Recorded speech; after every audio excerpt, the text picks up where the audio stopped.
the ladies of The View have stirred up controversy yet again, this time for mocking Elon Musk's young son, X. The recent episode saw the host discussing Musk's visit to the Oval Office while breaking into laughter over the child's name. Yeah! So yesterday, Elon Musk took his son X to a press conference. I did not name the child. And I don't want to hear any more mess about our names, okay? Okay? Oh. Anywho, he took little X. Funny. A little Instagram. He doesn't own Instagram. He doesn't own Instagram. He just took little X with him to a press conference in the Oval Office to defend himself against critics. Online backlash was swift, with many criticizing Whoopi Goldberg and her co-hosts for targeting a child. The hypocrisy was especially glaring, as these same hosts have often spoken out against bullying. Yet, here they were, openly ridiculing a toddler's name on national television. Many viewers saw this as a new low for The View, with some calling the segment petty and mean-spirited. It seems like their dislike for Musk has now extended to his family, sparking an online firestorm. Whoopi Goldberg's criticism didn't stop at Elon Musk's son. She took the opportunity to slam Musk for increasing transparency in his role as the head of X, formerly known as Twitter. In her words, Musk was revealing information that people should not have, implying that certain details should remain hidden from the public. I get that there's fat everywhere, and yes, we'd all like to see less of it. But what you're doing is a lot more than just cutting fat. You're giving people information that they should not have because they're not the people whose information it is. Yeah. So, and nobody elected you.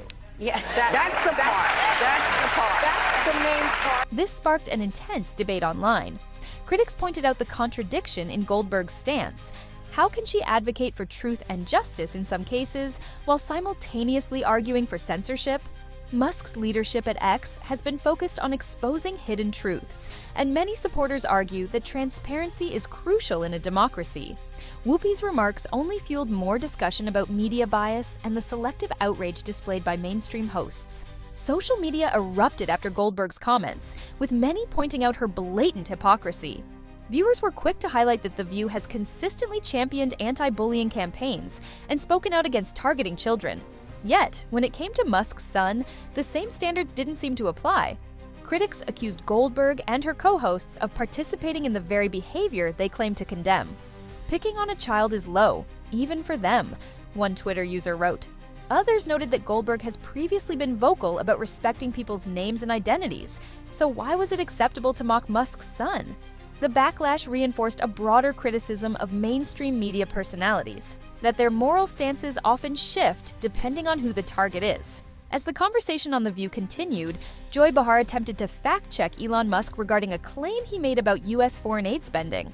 Musk had stated that $50 million was being spent on condoms in Gaza. Behar, eager to expose what she saw as misinformation, pointed out that the funds were actually being directed to Gaza in Mozambique, not Gaza in the Middle East. Why all the time?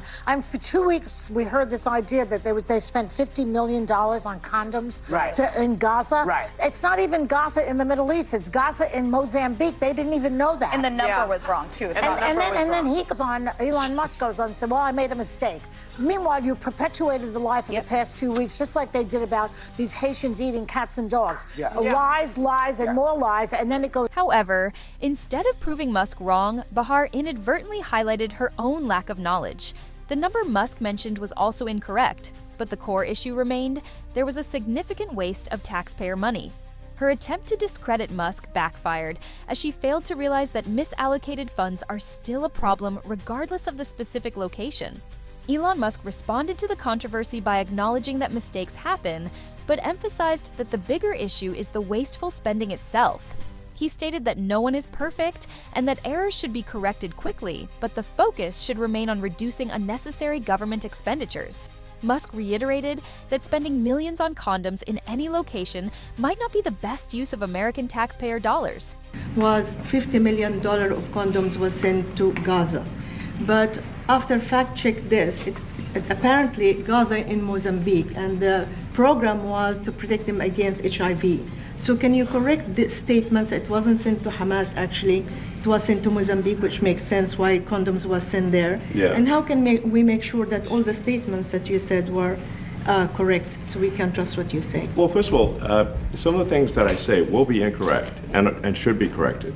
So nobody's going to bat 1,000. I mean, we will make mistakes, but we'll act quickly to correct any mistakes. If it went to Mozambique instead of Gaza, I'm like, okay, that's not as bad, but still, why are we doing that? His willingness to admit mistakes and refocus the conversation on government waste made him appear more rational and solution-oriented compared to The View hosts, who seemed more interested in attacking him personally. Musk's response only strengthened his argument, as viewers saw him prioritizing accountability over petty squabbles. Musk's critics, including The View hosts, were hoping to embarrass him, but their efforts backfired spectacularly. Instead of discrediting him, Joy Behar and Whoopi Goldberg ended up highlighting the very issues Musk has been speaking about: wasteful spending and media hypocrisy. By trying to expose Musk, they only made themselves look uninformed. Social media users were quick to point this out, with many mocking Behar's failed fact-check. Joy Behar just made Musk look even better. One user tweeted, "The entire exchange played into the larger narrative that mainstream media figures are more interested in discrediting people they dislike rather than engaging in meaningful discussions about real issues." Despite The View host's disapproval of Musk's transparency efforts, his work was recognized by a key political figure, former President Donald Trump. Trump praised Musk for exposing government waste and uncovering potential corruption. During a separate event, Trump commended Musk's dedication to transparency, stating that Musk doesn't need this and that he has been unfairly attacked by the media. I went through a list of 200 expenditures that were made, and I found 3 that looked like they were reasonable. Okay, 3. And we'll be talking about that tomorrow. We have a lot of stuff, and I want to commend Elon because he's done he doesn't need this. He's abused by you people every day. He's found more things than anybody could find. I think he's got the credibility to do it. I know he does. And it's his group of people. They started off with 12. I call them 12 geniuses. They started off with 12, and they went to 20 and 25, and now they're up to almost 100. People are joining to help them because there's a massive fraud that's taken place. Trump's comments signaled that Musk's efforts to reveal hidden government activities have not gone unnoticed. While The View host dismissed Musk's work as reckless or unnecessary, Trump positioned him as a key figure in the fight for accountability, further fueling the debate over whether Musk is a hero or a disruptor. Trump highlighted the growing team of experts working with Musk to investigate government waste. Initially 12, the group has expanded to nearly 100, uncovering fraud and mismanagement. While mainstream media dismisses his findings, Musk's work is drawing serious attention from influential figures. The backlash against The View was swift. Online commentators criticized the hosts for double standards and political bias, with some calling for a boycott.